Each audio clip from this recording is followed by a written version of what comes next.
Olá, Rui, bem-vindo ao Último a Decidir. Olá, antes de mais, muito obrigado pelo convite, também por estar aqui. Olha, muita gente fala de transformação digital como se fosse, sobretudo, tecnologia. Para ti, o problema maior continua a ser tecnológico ou humano? Humano que não pensa tecnologia, ou seja, do ponto de vista prático, querem resolver efetivamente os seus problemas, sejam eles pessoais ou empresariais, depende com um toque de Midas chamado tecnologia. Portanto, na realidade, o problema está nos humanos, não está na tecnologia. A tecnologia costuma-se dizer né, que a máquina normalmente tem razão e muitas vezes tem razão. O que é que achas que continua a ser subestimado pelas empresas nesta época atual em que vivemos com AI? Olha, até volto um bocadinho atrás e até faço a ponte entre aquilo que foi a primeira pergunta e até de um ponto de vista mais sério, e depois passo para este tema, que vou chamar que agora é a buzzword AI. E afins. Ahm, Historicamente, confunde-se muito aquilo que é um conceito de digitalização e transformação digital. Até porque Inclusive, ainda há digitação antes disso. sim, ainda há digitação antes disso, é verdade.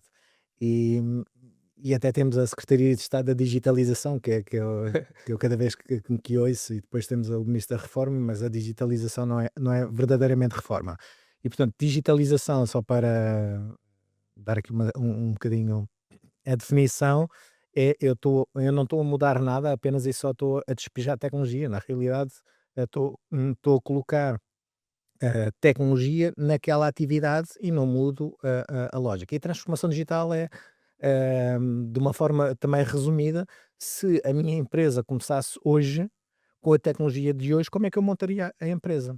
E, portanto, este é um desafio que as organizações têm sempre que fazer, neste processo, que é como é que eu a montaria, e perceber que isso é o alvo que devem ambicionar, não é? Ou seja, onde é que eu estou hoje e onde é que eu posso chegar amanhã com a tecnologia de hoje e idealmente do futuro. Ah, Dito isto, e ainda à tua pergunta, que é, ok, com o AI, é exatamente isto, que é, se fosse hoje, como é que eu montaria a empresa, tendo em atenção que eu hoje tenho uma tecnologia disruptiva, não é? E não é só o AI. hum, o que é que isso me traz de valor e benefício, não é? Ou seja, não é porque eu utilizo o ChatGPT ou o Claude que vou estar super produtivo, não é? Obviamente ajuda no meu dia a dia naquilo que era a minha tarefa, não estou a mudar verdadeiramente o meu processo, mas eu tenho é que pensar, ok, para a minha empresa como é que isto muda? Estava a almoçar inclusivamente com um amigo, e eu estava-lhe a explicar aquilo que são as novas formas de desenvolver aplicações, não só porque é tudo mais rápido, mas acima de tudo até para os utilizadores. Ou seja, hoje, as novas tendências e aquilo que são as novas, eu próprio estou a desenvolver aplicações onde na realidade o utilizador deixa de interagir verdadeiramente com o clique, clique, clique do rato nos ecrãs e search de procura, com os filtros e afins, e na realidade passa a perguntar à aplicação, com o chat, com LLM, ou inclusivamente até no mobile a falar, ou até no PC a falar com a aplicação, olha, dá-me os dados do cliente, e etc., em vez de andar à procura nos ecrãs, no menu, vai atrás, e etc., e às vezes até as pessoas próprias, elas se perdem. E portanto, esta mudança é inclusivamente de aumento de produtividade, não é? Ou seja, o desafio é sempre, eh, será que eu posso, produzir 2 vezes mais versus aquilo que eu faço hoje com a tecnologia de hoje ou não? Como? Vamos lá em busca, não é? Ou seja, não devo ir para uma tecnologia só porque está na moda. É fazer aquela parte que eu acho que vamos falar aqui muito, que é pensar Não, antes de exatamente. agir. Olha, isso que tu falavas é interessante, até porque se nunca foi tão fácil construir, porque antigamente nós tínhamos que ir com um plano de requisitos à nossa equipa de Sim. transformação digital, ou aos product owners, ou a quem tinha esse papel nas grandes empresas. Se nós agora conseguimos que alguém no departamento de finanças produza alguma coisa, alguém num departamento diferente também produza algum tipo de solução ou plataforma, Uhum. não achas que também é aqui uma falta de governança? porque muitas das vezes, as aplicações que nós conseguimos construir no nosso próprio departamento podem ter ligações a outras. Só que depois o que é que pode acontecer é, essa ferramenta não estava bem idealizada por mim, ou pode ter esta ramificação e parece que caímos aqui numa desgovernança que antes Isto não são existia. ciclos. Recordar que isto são ciclos normais, né? Essa lógica que é dado momento começa o Shadow IT ou o Shadow Shadow AI, não AI é? e afins, né? E já se passou, não é? Eu sou provavelmente mais velho que tu, provavelmente, gostaria de ter a tua idade ainda, mas, Sou 25. mas, mas portanto, na realidade, já vi isto passar.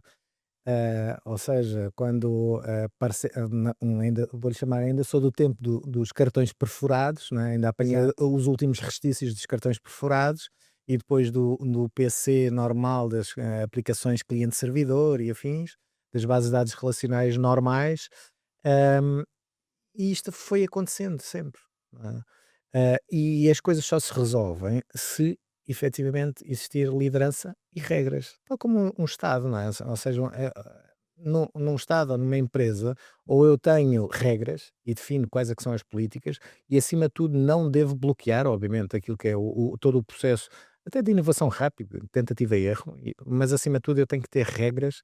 Caso contrário, passa a ter os cogumelos, não é? Repare, isso é fantástico para quem é consultor. Hoje em dia também tem esse chapéu. É fantástico para um consultor que diz: olha, vamos aqui reorganizar, definir aquilo que são as regras e ajudar naquilo que são as melhores práticas. Mas isto já se passou há 15 anos atrás, há 30 anos atrás. São ondas que vem uma nova tecnologia, vem uma nova onda, e as pessoas, e em particular as áreas de negócio, estão sempre em busca de rapidez e de agilidade, e os tipos e agora vou gozar um bocadinho com os de informática, e eu gozo, tranquilamente, porque eu sou da engenharia informática e, portanto, sei o meu estereótipo, não só porque eu também já passei por isso, que é os informáticos epá, isto é tudo muito difícil, muito complicado, etc. E as áreas de negócio, quem manda nas empresas é o negócio que tem que avançar e não pode esperar, razão pela qual começam a existir os shadows. Ou seja, eh, dito isto, eh, tem que existir regras. Não é? Quando passei a diretor de sistemas de informação de uma empresa, uma das coisas que fiz foi muito simples, chama-se Plano Estratégico de Sistemas de Informação.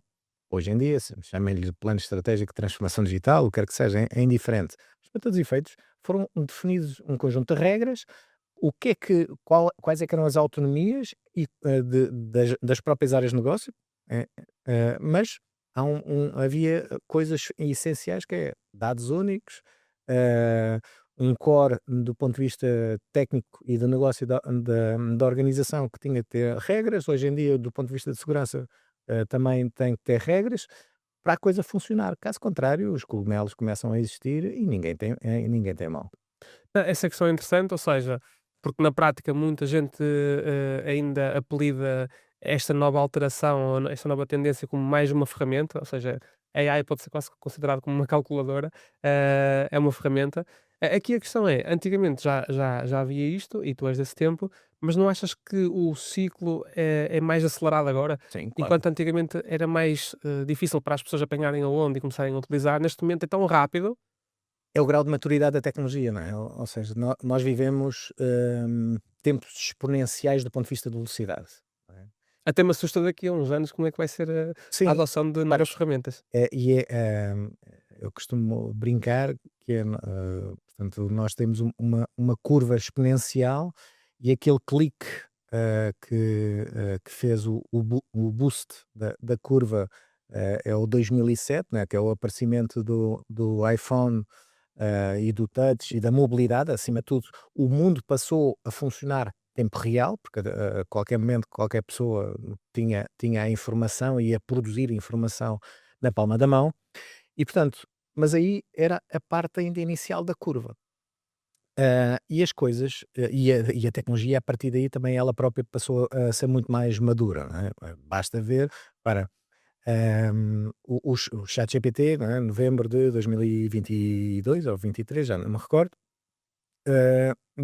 22, 2022, Portanto estamos a falar há 3 anos e meio, sensivelmente.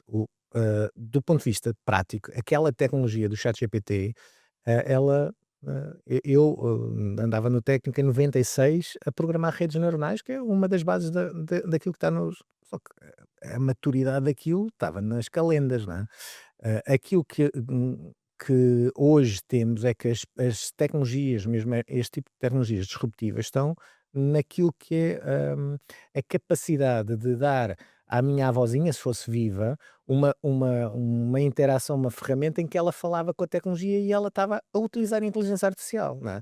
Ou seja, hoje o grau da velocidade com que as coisas aparecem e com que estamos a assistir a esta evolução é de facto muito superior àquilo que era antes, não é? Eu brinco também com os meus alunos, não é? Que epá, eu antes, quando queria mandar o raio de um mail a um cliente, e era às 6 da tarde do dia que já estava fora, tinha que esperar pelo dia seguinte para chegar à empresa, etc.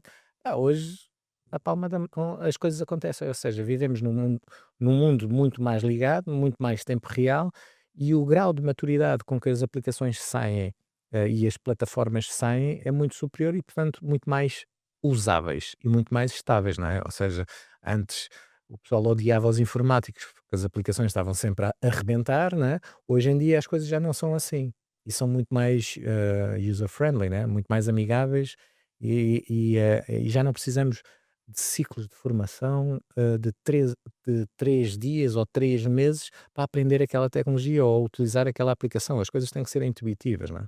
Ah, e é tudo assim, é tudo mais rápido. Sim. Olha, achas que vivemos na era do software descartável? Digo isto Oh, porque sim, só para complementar, outro dia, tive um problema lá em casa com a minha impressora e aquilo pedia-me uns drivers, que eu nunca sei onde é que havia de instalar aquilo, e por que não, com a minha subscrição do Cloud ou do Codex, perguntar se me ajudava com aquele processo e ele criou um software à medida para me instalar os drivers da impressora e nunca mais olhei para aquilo.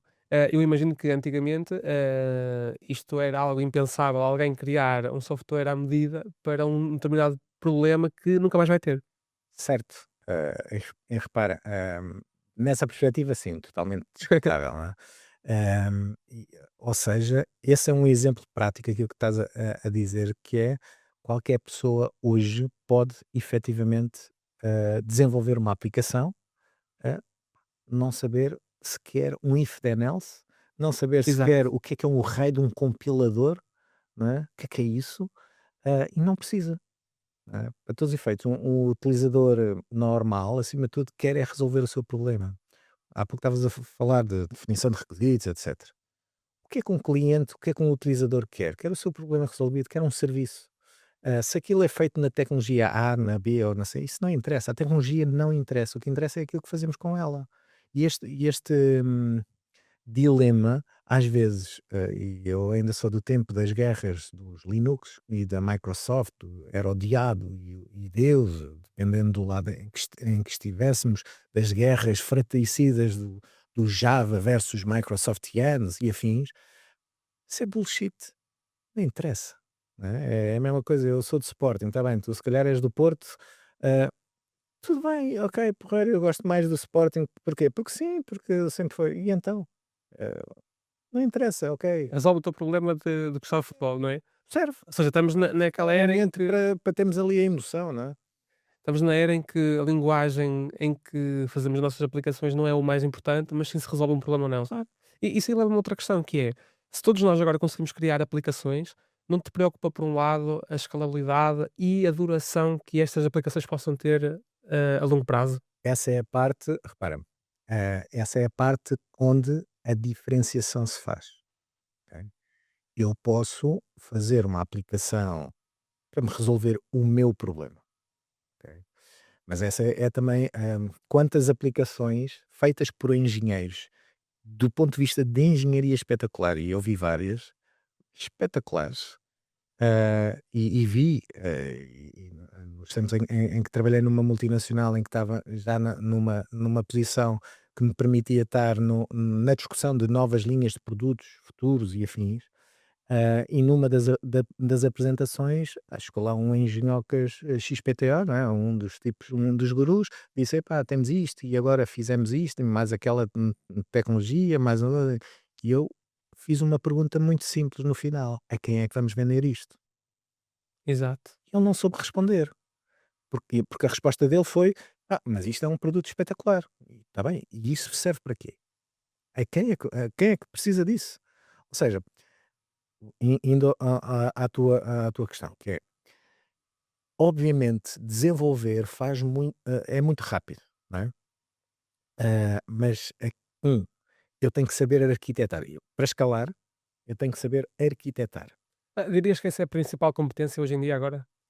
Ou seja, mais do que saber, qual a linguagem que vamos utilizar, a arquitetura para que ela seja escalável do Sim, ponto de vista futuro, se calhar é a principal característica. é a mesma coisa que um bom programador, não é aquele, que faz código em esparguete, não é? Não me basta fazer uma aplicação, não fazer uma aplicação é fácil. Manter e evoluir a aplicação é que é difícil. Ou Exato, seja, eu posso desenvolver uma aplicação, para me resolver aquele meu problema espetacular. Ou seja, é como, e agora indo à analogia com a engenharia civil, eu resolvi e pus um anexo na minha casa, né? E é a diferença entre eu fazer um anexo e depois ponho lá mais um piso, etc. E a dado momento estou nas favelas do Rio de Janeiro, não é? exato, Ou eu, quando faço um desenho, uma arquitetura que me permita escalar até um arranha-céus. As aplicações é exatamente a mesma lógica, que é, eu tenho que pensar efetivamente, ok, se isto é para ser uma versão que seja no limite empresarial para milhões de pessoas, o que quer que seja, eu tenho que saber pensar a arquitetura.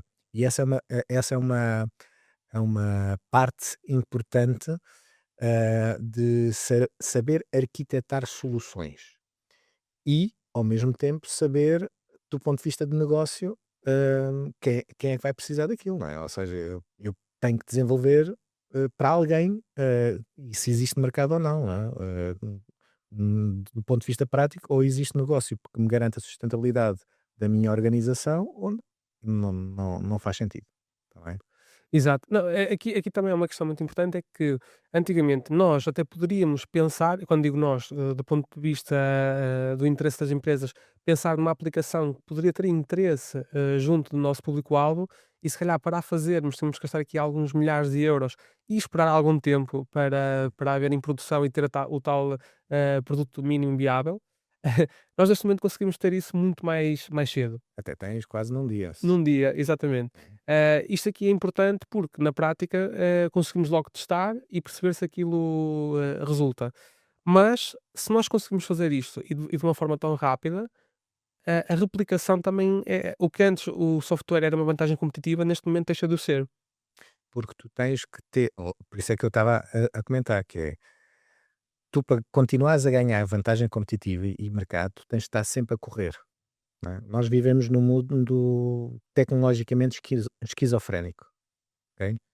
Ou estás sempre a correr para a frente, a investir, a inovar constantemente, tipo, a esquizofrenia, eu tenho que, e o que é que vem a seguir, né? Ou seja, há aquele princípio de gestão da ambidestria, né? Que é um ambidestro, escreve com a mão direita e escreve com a mão esquerda.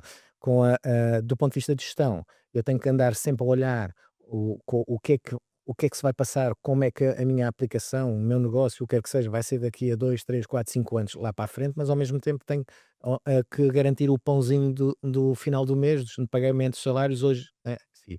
E portanto, esta lógica de quem está a desenvolver plataformas é exatamente a mesma coisa. Eu tenho que ter equipas que estão já na versão 5, 10 e 20 quase, e ao mesmo tempo a minha equipa da manutenção e suporte aos clientes atuais, aos clientes da manhã e assim sucessivamente. E portanto, esta lógica de liderança e de gestão de empresas hoje, sejam elas tecnológicas ou não, obriga a esta esquizofrenia, chamando-lhe esquizofrenia ou gestão ambidestra, um bocadinho, este dilema, porque tudo é muito rápido, não é? O modelo tradicional século XX, há tempo, não é?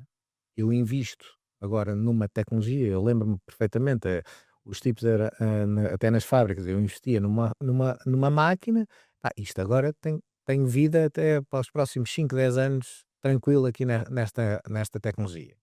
Hoje já não é assim, as coisas são tudo muito mais rápido e Mais portanto, rápido. chama-lhe descartável ou não, Exa mas é what's next, né? Isto é por várias waves cada vez mais de ciclos, cada vez mais curtos, sim. Olha, outra linha de pensamento que está agora muito corrente é que antigamente uma aplicação, só pelas suas características e funcionalidades, quase que vendia, porque era quase a única que poderia fazer aquele tipo de, de processo ou resolver aquele tipo de problema.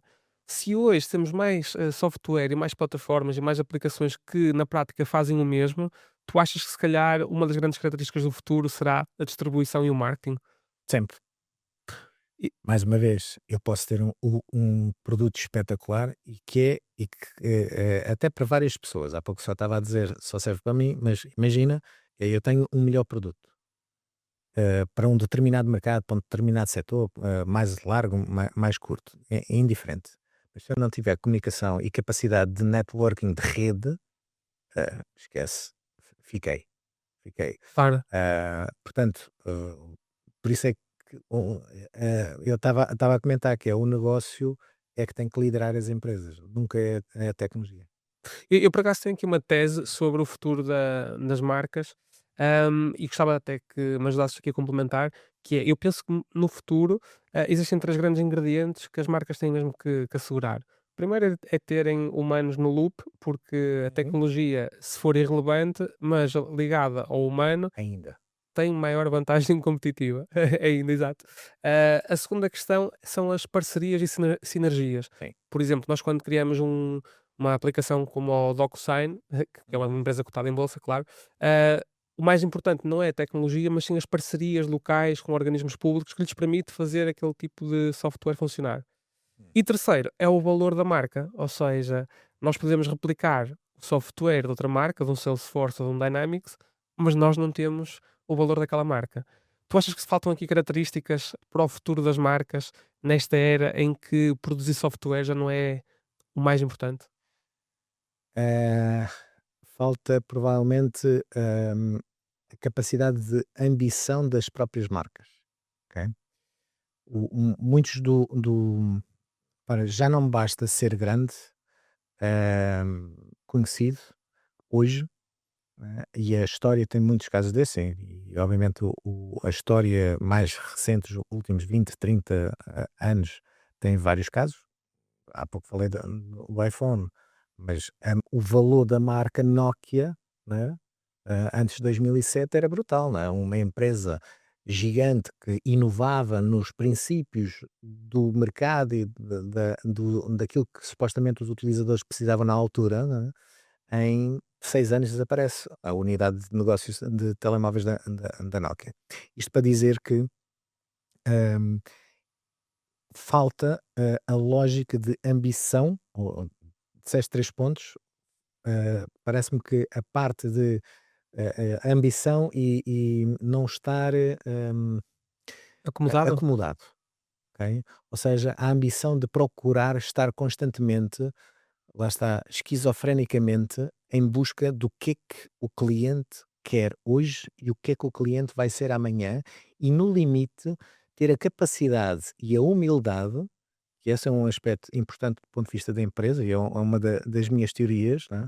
Que é, no limite, eu ter a capacidade de perceber que, enquanto empresa, no meu modelo de negócio atual, no meu modelo de serviço atual, se eu continuar a fazer o que faço hoje, morro e, portanto, eu tenho que pensar que daqui a 5 10 anos, a minha empresa, no limite, vai estar a fazer uma coisa completamente diferente, se eu quero continuar a estar naquilo que é o princípio do jogo infinito, que é Exato. estar a continuar a trabalhar e a ser uma empresa a servir aqueles clientes ou outros clientes e quer estar a jogar o jogo. Exato, exato. Isso é muito importante. Isso que também falavas da Nokia, por exemplo, agora é fácil, olhando para trás, perceber em que momento é que Uhum. partiu e porquê, e estamos a falar de uma empresa gigantesca. Tu achas que com este advento da AI de forma mais massiva aos utilizadores, tanto para as empresas e aos utilizadores finais, pode haver aqui algumas Outras empresas, Nokias? Sim, outras Nokias, muitas. ah, Certamente. eu digo isto porque, sobretudo no mercado B2B, existe muita, burocracia ou existe muito trabalho associado ao que as LLMs produzem, que é um output em texto. Ou seja, falo de vários setores, como de serviços, sobretudo, Sim, em que o output pode ser quase trocado por sim, um serviço é um destes. conteúdo. É um conteúdo, ou seja, em que o serviço é um conteúdo. Tu achas que isto pode acontecer e bater à porta de muitas empresas? Pode acontecer, sim. Vai acontecer certamente, na minha opinião. Ah, Quem compra e quem precisa, é que tem que perceber se isso é de facto o valor acrescentado que ele está à procura. Ou seja, naturalmente todos ambicionamos, enquanto consumidores de qualquer coisa, seja ele B2B ou B2C, ah, ter o melhor produto em termos de qualidade e pagar o menos possível do ponto de vista prático, não é? E portanto, eu tenho que perceber, se aquilo que me está a ser, repara, se o produto é um produto digital, e cada vez mais o nível de qualidade desse tipo de ferramentas vai ser cada vez maior.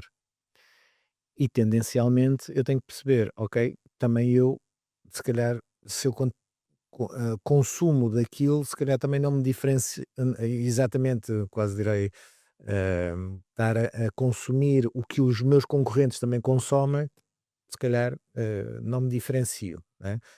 Certo. Vou andar na guerra do lago dos tubarões, né? Ou seja, ando ali a brincar, no limite é eu tenho que ter, tal como hoje tenho a eletricidade e a água e a luz, ou seja, estou num mercado do commodity, tenho que ter porque tenho que lá estar, mas se calhar não é aí que vai ser a diferenciação.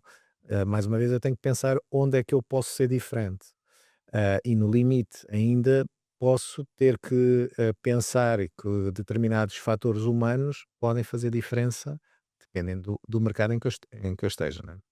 Portanto, hum, no ou seja, do ponto de vista de quem consome conteúdos ou quem produz conteúdos, dependendo se sou produtor ou consumidor, desse tipo de conteúdos ou de produção, até de press release, agora temas de marketing e afins, eu tenho que perceber se faço a máquina, e a máquina está cada vez melhor, e se calhar eu preciso disso, mas se calhar eu preciso mais um danoninho para ser diferente Claro, dos outros. E é esta busca que está. No mundo físico, industrial e afins, hum, provavelmente é o que é que eu posso, dentro da minha fábrica, e aí é mais duro, ah, de facto, automatizar, melhorar, controlar, porque, e os humanos gerir, não é? gerir. E de facto, se calhar preciso de menos humanos para fazer determinadas coisas, sim. Exato. Mas por acaso, isso da commodity, esse termo que falavas, ou seja, não é só no mercado B2B, até no mercado Sim, B2C, se nós pensarmos, e vou dar aqui um exemplo específico, que se antigamente tivéssemos algum tipo de problema e tínhamos que recorrer a um advogado, se calhar íamos gastar entre 500, 600, hum, 700 euros, não interessa. Porquê? Porque na prática era o dono da informação e era quem nos conseguia proteger do problema em que nós teríamos. Mas agora, se calhar, o que acontece muitas vezes, e eu tenho alguns casos de exemplo que conheço, as pessoas preferem primeiro perguntar às claro. LLMs e, se calhar, ir ao advogado quase como uma commodity de não de consulta, É, mas de preciso verificação, da validação. assinatura, claro, sim. Mas Mas mais isto uma coloca vez, em risco. são ondas, repara, hoje quando tu vais a uma FNAC, uma Vorta, não quer que seja, né, isto para ir um bocadinho a uma tecnologia mais incipiente e que está na base disto tudo, que se chamada internet, não é? Antes da internet, eu ia à FNAC e não sei o quê e pedia ao especialista, não é?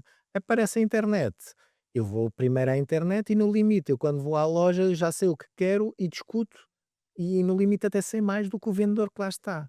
Aquilo que estás a dizer é: É a "Olha, mesma coisa agora aparece uma no", por isso é que eu te digo que isto são ondas, temos é que as analisar, eh, porque na realidade são ondas com tecnologias diferentes, mais rápidas e mais usáveis, hum, e temos que analisar padrões, não é? Eu não sei se é o meu, eu gosto de a minha base é engenharia e ao mesmo tempo adoro dados. ah, Se analisares isto desta forma, de uma forma fria, percebes estas ondas, obviamente as curvas está-se a comprimir. E é isto. Portanto, Tu falavas que o teu percurso é engenharia e dados, mas também juntas aqui a operação, consultoria, ensino, investigação. O que é que aprendeste a estar, tão perto, destas diferentes áreas ao longo do teu percurso? E como é que juntas isto tudo? Eh, Como é que eu junto isto tudo? Olha, uma das coisas que aprendi é quanto mais eu der aos outros, mais eu recebo também. Eu sou uma espécie de. Eu tenho que estar constantemente a aprender. Ok? E portanto, para mim, É um vício? é um vício. Eu sou altamente viciado em conhecimento, em absorção, falar com pessoas, aprender com as pessoas, perceber vários negócios. E felizmente, ao longo da vida, tive estas oportunidades de interagir com vários tipos de perfis, de vários setores, etc. Portanto, perceber que há coisas que eu posso utilizar num setor A que aprendi no setor B. Ok? E as pessoas que estão, muitas das vezes, verticalizadas naquele setor, como não falam com A, e esta lógica que eu gosto de fazer é pôr as pessoas a falar umas com as outras, não é? Mais uma vez, ainda agora ao almoço, estava com um amigo, ele disse: "É, tal, eu quero ir para a Espanha", eu fiz: "Olha, vou-te pôr em contacto com o Zé Francisco dos Anzóis", eu não estou a simular, não é, o nome, És o mas enabler. às vezes há pessoas que ficam: Mas porquê é que estás a fazer isso?" Porque mais tarde se calhar eu vou ser eu que vou precisar e elas também se vão lembrar de mim, não é no problem, no issue, não tenho qualquer problema. Eu partilho muitos conteúdos daquilo que faço, aliás, há muita coisa que partilho, é um prazer, de facto, partilhar conhecimento e aprender, porque depois por vezes, não quer dizer que eu esteja sempre certo e há sempre alguém que sabe mais de um determinado tema que eu e diz: "Olha, atenção que existe mais isto e isto". Boa, fiquei a saber mais. É esta a minha. Sou um absorvedor de coisas. Isso aí é excelente, a parte da formação, mas mesmo aqui também é um desafio, muito recente, que é a própria aprendizagem de tudo isto que está a sair. Por exemplo, ainda ontem saiu o ChatGPT Sim, pronto. 5.5, ah, e no Reddit toda a gente já dizia que não ia dormir, hoje, parecia Natal, mas aqui na prática Lá está, antigamente faziam-se filas na FNAC ou na Vorta, no que quer que seja, para ir ao último, para passar a noite para ir buscar o novo iPhone que ia sair. exato, exato. Agora, estás a ver, já, também não se dorme para se ter o 5.5. Não, mas aqui é o problema de estarmos sempre a par da última tecnologia disponível. Claro que a última tecnologia aqui, pode ser debatível, porque é só mais um modelo, neste caso específico, Claro. e a funcionalidade há de ser a mesma, mas de qualquer forma, nos últimos Como é tempos que está a assim, ser difícil acompanhar, acompanhar, acompanhar. exatamente. Ou se Ah, acompanha, ou sim, se faz. sim. Ou se faz e acompanha, não se dorme. Claro, por isso é que eu acordo às 5 da manhã e deito-me à meia-noite ou um bocadinho mais. Não, estou a brincar, né, mas, do ponto de vista prático, obviamente, mais uma vez, tu não tens que saber tudo. Exato. Tens que ter a noção que nunca saberás tudo, mas também, ao mesmo tempo, tens que ter a noção de te fixar em determinadas áreas, e idealmente especializares-te em alguns temas, mas tens a capacidade de ter uma amplitude de busca, porque no dia em que precisares vais-te especializar naquela área, naquele negócio, quer que seja, e acima de tudo vais procurar pessoas que saibam efetivamente daquilo. Porque eu não preciso de saber de uma tecnologia XPTO, em detalhe, idealmente eu sei que ela existe, ok? No dia em que precisar dela, eu vou ter com o Fábio: "Fábio, tu é que conheces aquela tecnologia, fala-me lá um bocadinho disto, se calhar daquilo que eu já ouvi falar, Claro. e aí preciso, e aí vou-me, especializar". Obviamente, temos que estar sempre na crista da onda, de alguma forma, para que o conhecimento, não só, eu vá em busca do conhecimento, mas que o conhecimento venha ter comigo, razão pela qual aquilo que estava a comentar, ora, eu o ano passado escrevi o meu último livro, que partilhei com vários amigos. Criei um grupo com o título do meu livro, onde criei uma comunidade, já vão quase 100 pessoas, onde se partilha todas as semanas a novidade A, a novidade B, etc. Ou seja, já é a lógica que não sou só eu que já estou a partilhar, são também outras pessoas que já partilham comigo e cria-se rede. Mais uma vez, com base nisto, eu passo a ter uma rede e eles passam a ter uma rede. Quem é que conhece aquela tecnologia A, B ou C? Estou a precisar disto. É importante? Não é importante? E é isto, e é assim que funciona. Ou seja, hoje nós vivemos naquilo que são os paradigmas de redes dinâmicas, ok? Ou seja, e agora do ponto de vista empresarial, antigamente tu fazias a produção em massa de carros e afins, fazias a comunicação em massa, outdoors, publicidade na televisão e afins. Apanhavas quando fazias a publicidade e quando ainda hoje fazes publicidade na rádio, apanhas 1% dos teus potenciais clientes, não é? O resto estás a gastar dinheiro sem saber se estás a fazer. Isso era o modelo. Hoje em dia, na realidade, tu estás, inclusivamente no mundo digital, tu tens que estar onde as coisas acontecem e tens que estar alerta onde essas coisas acontecem. Porquê? Porque as pessoas falam por WhatsApps, redes sociais, fazem os referrals, etc. E portanto, tens que ter esta capacidade de estar em redes e criar networking. Porque se estás no teu cantinho, Claro. ficas parado. Olha, tu também ensinas, ou seja, és professor, como é que ou seja, além de aprender e colocar, em prática, também tens que ensinar, tudo isto. Tu notas uma diferença também do ponto de vista de ensino, ou seja, os alunos estão mais conhecedores de tudo aquilo que existe na atualidade? Sim, ainda em off, antes de começarmos, estava aqui com a Inês, né? Para quem não sabe, a Inês está aqui no backstage. Precisamente estávamos a comentar isso, né? E eu estava a comentar isso. Eu comecei a dar aulas na universidade em 2007, portanto, quase há 20 anos. E o modelo de ensinar de então é completamente diferente do de ensinar hoje. Hoje, para já é muito mais cansativo e muito mais desafiante para um professor, porque nós temos, vou chamar geração TikTok, não é? Nós temos que estar constantemente Atualizado. a desafiar, a pensar e a treiná-los a pensar, e a treinar os jovens a pensar, porque Já o, não há status. não. Estou a brincar. Não, não, apesar de ainda muitas pessoas fazerem quase, não é status como eu tive, mas muitas apresentações. Até as apresentações, não é? A mim, por exemplo, obriga-me todos os anos, às vezes, a Reformular me tudo. reformular o design, para além do conteúdo que exemplo, uma das disciplinas que eu dou são sistemas móveis empresariais. Na área da mobilidade, todos os anos sai, eu 20% pelo menos dos conteúdos eu tenho que os atualizar.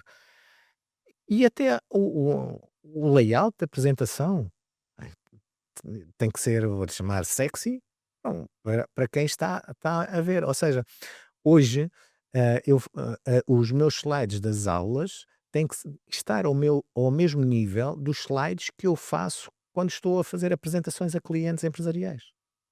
Tem que ser apelativos, tem que Tem que ser vender? tem tem que vender. Exato.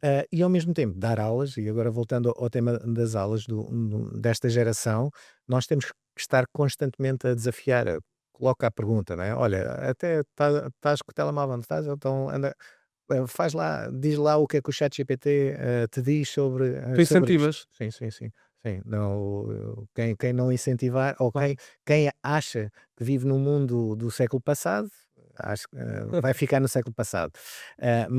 Mas a lógica é essa mesma, ok, vamos utilizar essa ferramenta. Repara, dando outro exemplo daquilo que foi uma reformulação completa da unidade curricular de engenharia de requisitos e testes, ok?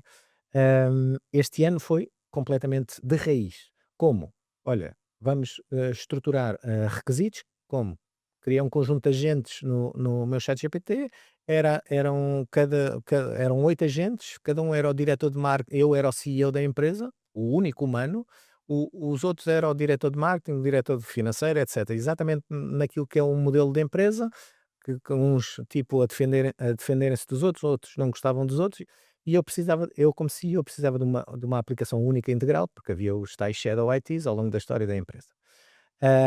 E esta foi a simulação, e portanto que era eles fazerem um requisito, tinham que entrevistar todos, alguns dos requisitos contraditórios entre si, ok. Ensinei-os a utilizar o Notion, os ChatGPTs, como é que deviam fazer as perguntas, todo este processo de, lá está, incentivo a utilizar as ferramentas de hoje, porque são eles que vão, naquele caso, daqui a 1 ano e meio estão no mercado, Claro. e têm que ajudar as próprias empresas a elas próprias inovarem. E portanto, foi estruturação de requisitos. Ok. Depois, agora estamos naquela fase que é, temos que desenvolver a aplicação que é para fazer os testes. Como? Ok, vamos ao Lovable, meus caros, olha, vamos pegar aqui em aula, não é? Isto foi só uma aula só para a próxima fase. Ok, olha, vou pegar aqui nos requisitos do António, vamos aqui aos requisitos que ele levantou para o Departamento de Recursos Humanos, copy paste para o Lovable, dou ali o enquadramento da plataforma que se pretende desenvolver. Ok, siga. Passado 5 minutos tinham a aplicação feita, não é? Ok, então agora, novamente, ChatGPT ou Notion ou o que quer que seja, lista de testes para os requisitos. Então, e depois vão trocar as equipas e vão fazer testes às aplicações dos outros grupos. Ok? Então que há, entre eles. Exatamente. Quase um pair programming, mas com a ajuda da Que é máquina. porque, e reparem, o meu objetivo não é eles saírem, não vão sair, obviamente, os experts em requisitos, é terem esta experiência para já de, perceberem que as aplicações que vão ser desenvolvidas hoje em dia já não é pelo programador humano, é pelo programador máquina, e ao mesmo tempo perceberem que fizeram mal requisitos, estruturaram mal requisitos e, portanto, ah, entra porcaria, sai porcaria. Uma aplicação sai mal se eu não souber especificar. A tal lógica da arquitetura, dos conceitos e afins que há pouco estávamos a comentar. E esta é a experiência que eles vão ter. E inclusivamente testarem aplicações de outros, Exato, exato. e são eles que vão dar notas aos outros grupos. Isso é Ok? excelente, isso é excelente. Ah, Ah, foi completamente radical. Antes era um modelo tradicional, ok, a folha Excel e não sei o quê, não sei o quê. Epá, não, este ano é tudo diferente. olha, já não temos cá no programa há alguns episódios um professor, ou melhor, que tem o chapéu também de professor. Gostava de fazer aqui uma pequena provocação ou só uma pergunta engraçada, porque eu há dias vi uma publicação no LinkedIn em que falava: o estudante pede ao ChatGPT que com estes 5 bullet points faça um trabalho de 30 páginas, e do lado do professor, o professor diz: "Olha, com este trabalho de 30 páginas faz-me 5 bullet points para eu corrigir". Isto acontece? Why not? Mas o tema não é, eu acho que o tema o papel do professor é mais do que isso. Repara, o professor cada vez mais é a lógica do tutor. O que é um tutor? É alguém que obriga a outra pessoa a desafiar-se a si A próprio, a pensar, não é? pensar, não é? Uma das coisas, nas minhas primeiras aulas, desde o ano passado, uma das coisas que eu faço logo na primeira aula é pôr no quadro. Pensar é o desafio deste semestre, né? E portanto, um professor, ele até pode fazer, ok, olha, preciso daqui de 5 ou 6 perguntas só para me guiar sobre o trabalho que foi feito. Ahm, e hoje todos os trabalhos têm que ser discutidos. Em aula, Claro, em aula. quase o estilo cadeira quente, não é? Sim, Ah, exatamente. isso é excelente. Porque carrego no botão, eu tenho trabalho, né, de 30 páginas. Mas não é esse o meu papel. Repara, o meu Não é um papel trabalho enquanto bonito de 30 professor, páginas. o meu papel enquanto professor é colocar alunos ou futuros profissionais no mercado com capacidade de pensar sobre problemas, e não serem meros executantes, não é? Eu gostaria que todos os meus alunos não fossem os tipos que estão ali a carregar sem pensar, não é? Não basta. repara, nós temos uma massa cinzenta aqui, por cima do pescoço, que serve para alguma coisa, não é? E eu escrevi 2 artigos, parte um e parte 2 No há económico, 2 é? anos, Ou não? não, esse até acho que foi no Observador, que era a inteligência artificial dá-me preguiça, ok? E ou seja, se eu não tiver consciência disto, que é, repara, o corpo humano tem o princípio da eficiência, né? Quanto menos, Quanto mais quanto, outsourcing, quanto mais melhor. outsourcing, quanto menos eu fizer, menos energia eu consumo, não é? E portanto, se eu não tiver a consciência que a tecnologia, a inteligência artificial ou outras e afins, ah, m- me estão em termos práticos a retirar volume à minha massa cinzenta, não é? Eu vou atrofiando, não vou treinando. Repara, eu fui, atleta, não é? Joguei handball durante muitos anos. Quem é atleta sabe perfeitamente que se não treinar, chega ao fim de semana, não ganha jogo, não é? É exatamente a mesma coisa. Se eu não treinar a minha massa cinzenta, eu chego, quando me aparece um problema, o que é que eu faço? Vou perguntar ao ChatGPT: "Ok, Mas se não sabes o que perguntar, certo. Mas o que é que me está a acontecer? Eu levo porrada e nem sei de onde é que veio. É aquela lógica que é, passou por cima de mim um caminhão e eu nem vi a matrícula, exato. não é? Já passou. Mas nós já transferimos alguma parte da execução, no que toca a tarefas do conhecimento Esse para a LLM. A execução já foi, ou está aí. sim, Tu não achas, eu não sou negativista quanto a este tema, mas eu sou. és, ou seja, não achas que podemos também fazer aqui a transferência também do pensamento para a máquina? Por isso é que nós, se Aliás, eu vi até aqui um comentário outro dia muito engraçado que era: "Felizmente é preciso alguém a carregar no botão ainda". cada vez menos. E cada vez menos, e cada vez menos. Repara, mais uma vez é a lógica que é, eu quero me diferenciar como? Com aquilo que eu posso dar de valor acrescentado. Ok, já agora qual é que é o drama? A minha parte negativa é que de facto, isto é uma onda que eu acho que é imparável, ok? Imparável. E eu chamo isto as ondas da Nazaré, né? Houve um amigo meu que me disse: "Não, isto já é um tsunami, já nem é a onda da Nazaré", que é imparável. E portanto, o tema é como é que tu consegues manter sanidade mental nos humanos. Tens de ser uma McNamara. Diz? Tens de ser uma McNamara. Sim, sim, sim, é exatamente isso. Tu tens que saber criar mecanismos que é, epá, se dissessem a ti ou a mim, bem, não sei se fazes surf ou não, mas se me dissessem a mim, olha, agora tens que ir ali para as ondas da Nazaré, tens aqui a onda e agora faz-te a vida, não é? Eu encolhia os ombros e se fosse a única alternativa, que remédio. Mas é a realidade que nós estamos a ter, não é? Que é nós temos que pegar nas nossas pranchas e surfar naquilo que temos.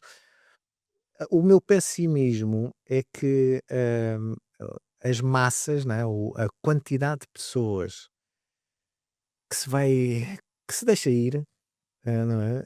E que passa, é quase dizer, olha, passo horas aqui na estupidificação, como eu lhe chamo, no TikTok, não é? E passo aqui horas e horas e horas e, o, e, o, e o cérebro vai mirrando, mirrando, mirrando, provavelmente são muitas pessoas. E esse é que é o tema. E portanto, o meu contributo, quase direi, o meu contributo para a sociedade é que, idealmente, desafiar os meus alunos e quem esteja à minha volta a pensar que não é assim, que tem que treinar constantemente. Olha, por falar em ondas gigantes, sobretudo para os departamentos da IT, estas últimas ondas, têm trazido alguns problemas. Tu tens falado também muito sobre segurança. Uhum. O que é importante para as empresas daqui para a frente, até porque cada vez mais estes novos modelos falam em cada vez serem mais seguros no que toca à produção de tudo, ou seja, software, também de textos, conteúdos. O que é que achas que é muito importante para as empresas estarem atentas daqui para a frente? Até porque estás a organizar também um evento sobre soberania digital, Sim. e o que é importante? Voltamos às primeiras perguntas. Governação, liderança, ok? Ou seja, E até agora, pegando no tema da cibersegurança, existe agora a diretiva NIS 2, da União Europeia, que obriga um conjunto de temas às empresas. E mais uma vez, o foco não é verdadeiramente a tecnologia, são os processos. Não é? Eu costumo dizer que aqui aplicamos a regra de Pareto do 80-20. A cibersegurança é 20% tecnologia, 80% são processos e pessoas, que é a base da transformação digital ou sistemas de informação, que são três coisas: pessoas, processos e tecnologia.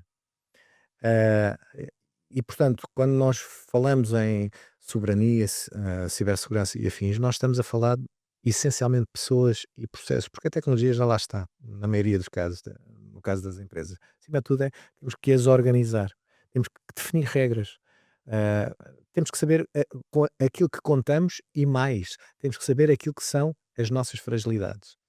E mais uma vez, também aqui o aspecto e que é uma das coisas mais difíceis que eu tenho percebido, que é termos lideranças com a capacidade e a humildade de assumir: eu sou fraco aqui e o que é que eu posso fazer para melhorar? E ainda apanho muita gente a dizer: não, isso não preciso, isso não é nada para mim, eu estou bem e tal. Eu nunca, aliás, eu nunca fui atacado, como recentemente ouvi, portanto, ok. Mas essa questão é engraçada porque, se calhar, antigamente nós tínhamos pessoas, capazes de atacar sistemas, que tinham algum conhecimento e algum tempo Uhum. disponível. O que acontece é que agora temos mais Mitos. pessoas ou mitos, exato, ou temos mais pessoas que, por não terem todo o conhecimento, mas como conseguem através destas ferramentas e também têm tempo disponível. Ou seja, o que, Uhum. exponencia aqui Claro. o perigo. Eu queria te perguntar também, ui, desculpa, queria te perguntar também que, nos últimos meses, nas últimas semanas, temos falado muito da diretiva NIS 2. O que é que Uhum. isto, porque é que anda toda a gente a falar sobre isto? Porque é que isto é importante? Olha, porque a União Europeia deixou de ser fofinha e passou a ser obrigatório, isto é, a ser agressiva, do ponto de vista prático. Chama-se NIS 2 porque já existe NIS 1. Exato. A NIS 1 ainda era uma lógica relativamente fofinha. O que é que eu quero dizer com isto? Do ponto de vista de sistematização, ah, aquilo que se passou foi que a União Europeia andou a sensibilizar as empresas durante muitos anos para se tornarem mais resilientes, ok? Ah, ou seja, garantir que uma empresa perante determinadas situações, não meramente o ataque de cibersegurança ou o ataque informático, mas acima de tudo de vários fatores de segurança como um todo. E andou a dizer: olha, as melhores práticas são estas, devem fazer isto, etc. E obviamente focou-se quase de uma forma mais obrigatória naquilo que são infraestruturas críticas, e a dado momento percebeu que isto é um ecossistema completo. Não é? E portanto já não são só as infraestruturas críticas, mas há um conjunto de outros setores de atividade que mexem a economia europeia. E a guerra da Ucrânia, na realidade, aquilo que trouxe foi um abrir de olhos para muita gente, vou chamar para a União Europeia também, apesar de tudo isto já ter começado há muitos anos, porque na realidade nós vivemos uma guerra digital há muitos anos e que não é apenas a guerra física da Ucrânia.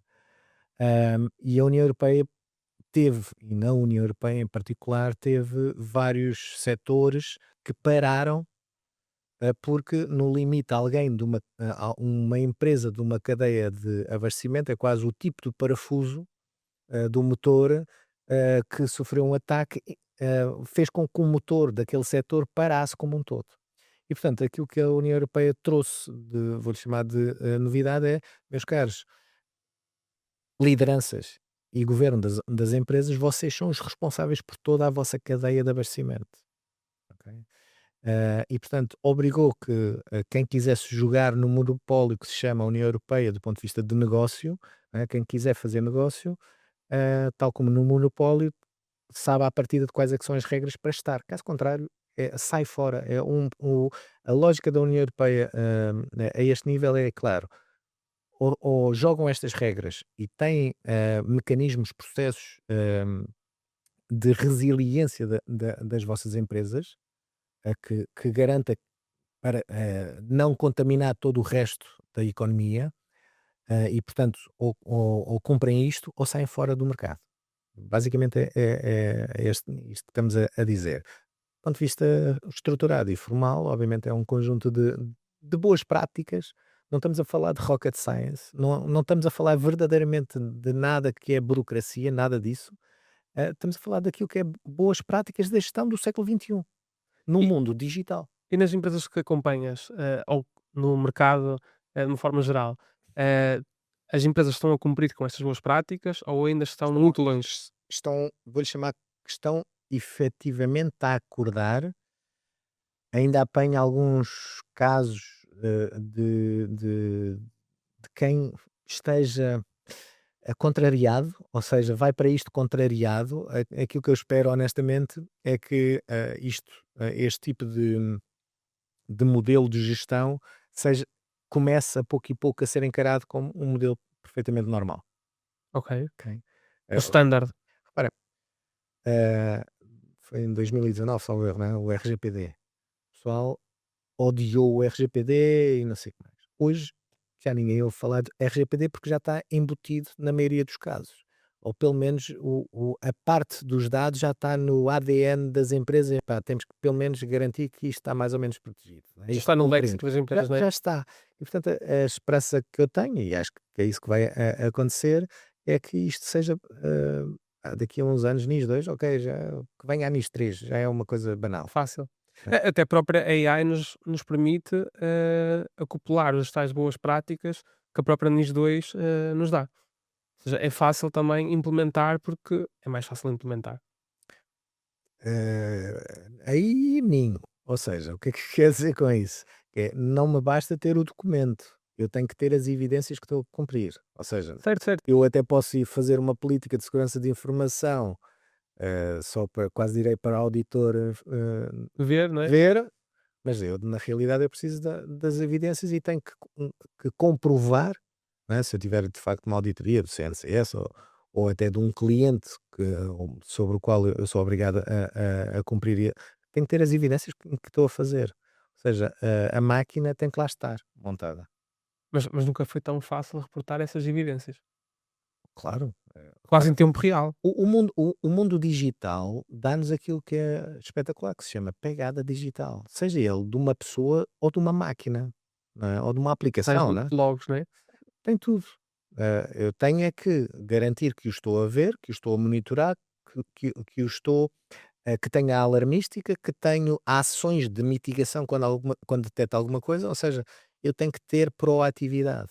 Eu tenho que prevenir, tenho que reagir e tenho que proativamente garantir que este tipo, ou quando eu sei de um problema ou quando eu tenho um problema, eu tenho que proativamente fazer qualquer coisa. Certo. Olha, qual é o papel do engenheiro de software daqui para a frente? Do programador?